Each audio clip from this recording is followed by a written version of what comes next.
같이 보실 말씀은 출애굽기 21장 12절로 27절까지의 말씀입니다. 한 목소리로 말씀 합독하시겠습니다. 사람을 쳐 죽인 자는 반드시 죽일 것이나 만일 사람이 고의적으로 한 것이 아니라 나 하나님이 사람을 그의 손에 넘긴 것이면 내가 그를 위하여 한 곳을 정하리니 그 사람이 그리로 도망할 것이며 사람이 그의 이웃을 고의로 죽였으면 너는 그를 내 제단에서라도 잡아내려 죽일지니라.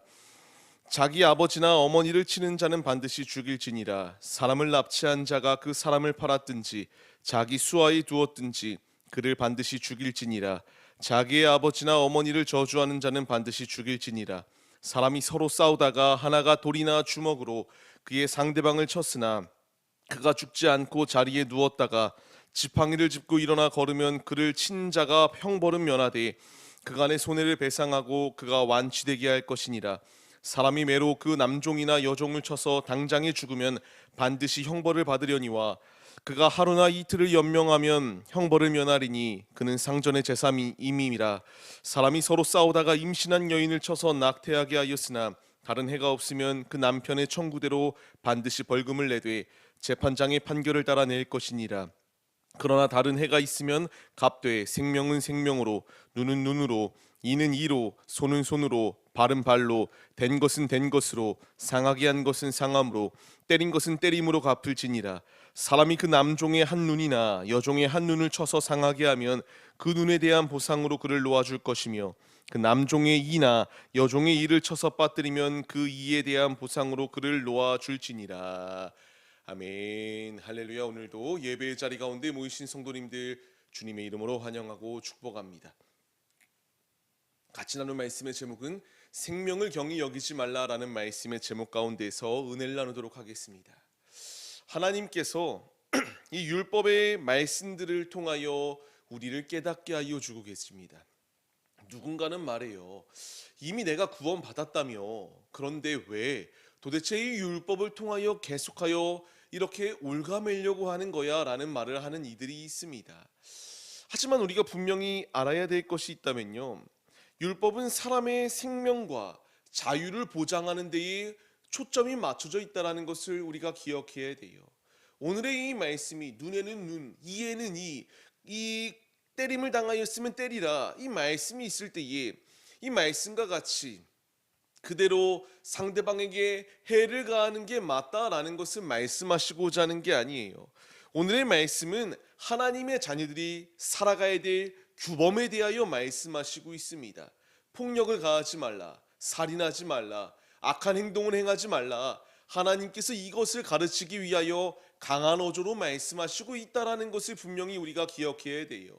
그렇기 때문에 주님이 말씀하십니다. 사람을 쳐 죽인 자는 반드시 죽여라. 그리고 상대방을 이와 같이 잡아내어 그 고의로 살인을 범한 자는 죽여라 라고 이렇게 계속하여 말씀하십니다. 지금 이 시대를 살아가다 보면요, 잔인해요. 점점 더 무엇인가 높은 것, 더 잔인한 것, 더 수위가 높은 것들 가운데 마음을 빼앗기는 시대를 살아가고 있습니다. 그렇기 때문에 남을 해하고 남을 괴롭히고 남을 이렇게 곤욕스럽게 하는 것을 즐겨하는 시대를 살아가고 있어요. 이 시대의 모습 가운데 주님이 우리에게 주시는 말씀, 당시에 그들에게만 주어지는 말씀이 아니라 점점 더 자극적인 요소를 따라 삶을 살아가는 우리들에게 주님이 말씀하십니다.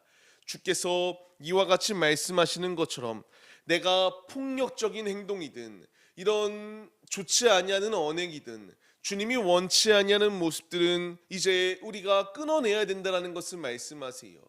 우리가 이제 이 세상의 실상에 같이 젖어 있기 때문에 이게 죄인지도 모르고 그냥 무감각하게 넘어가는 일들이 참 많아요.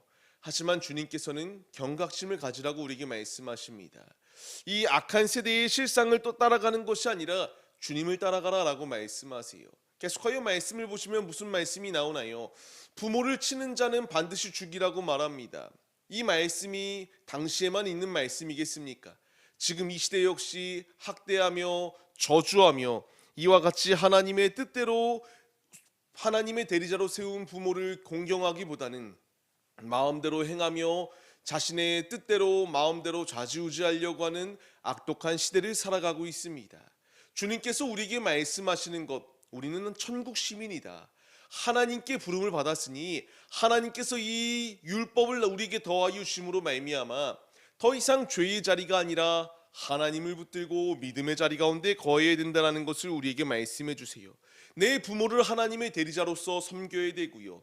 이제 더 나아가 우리의 모든 삶의 자리 가운데서 원수까지도 사랑하라 말씀하시는 주님의 음성에 순종하여 우리의 모습을 통하여 사랑을 실천해내야 된다는 것을 주께서 우리에게 말씀해 주세요. 앞서 말씀드린 것처럼 말씀이 자극적으로 다가올 수 있습니다. 쳐 죽여라, 죽여라, 죽여라. 하지만 이 말씀의 핵심은 죽여라가 아닙니다. 거듭 다시 말씀드리는 것처럼 생명을 지켜라, 폭력을 제한하라, 약자를 보호하라. 하나님께서 하나님의 자녀들에게 이 말씀을 주시며 구별된 삶을 살아내라 라는 것을 뜻하고 말씀해 주시기 위하여 이 진리의 말씀을 더하여 주시는 상황입니다. 말씀을 받는 성도님들, 우리가 죄를 아예 짓지 아니할 수는 없습니다. 그러나 분명히 죄에 대한 경각심을 가지고 죄의 것을 끊어내기 위한 몸부림이 있어야 된다는 것을 우리에게 말씀하세요.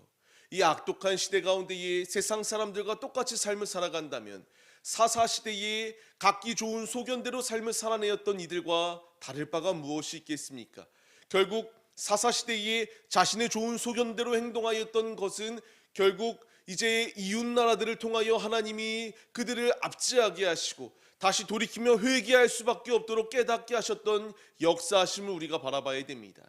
주님이 우리에게 원하시는 것, 내가 죄를 완전히 안 지을 수는 없지만 우리에게 필요한 것은 주께서 살 수 있는 길이 있다라는 것을 말씀하세요. 그 살 수 있는 길이 어디입니까? 13절 말씀과 같이 도피성을 예비해 놓으셨다라고 말씀하십니다.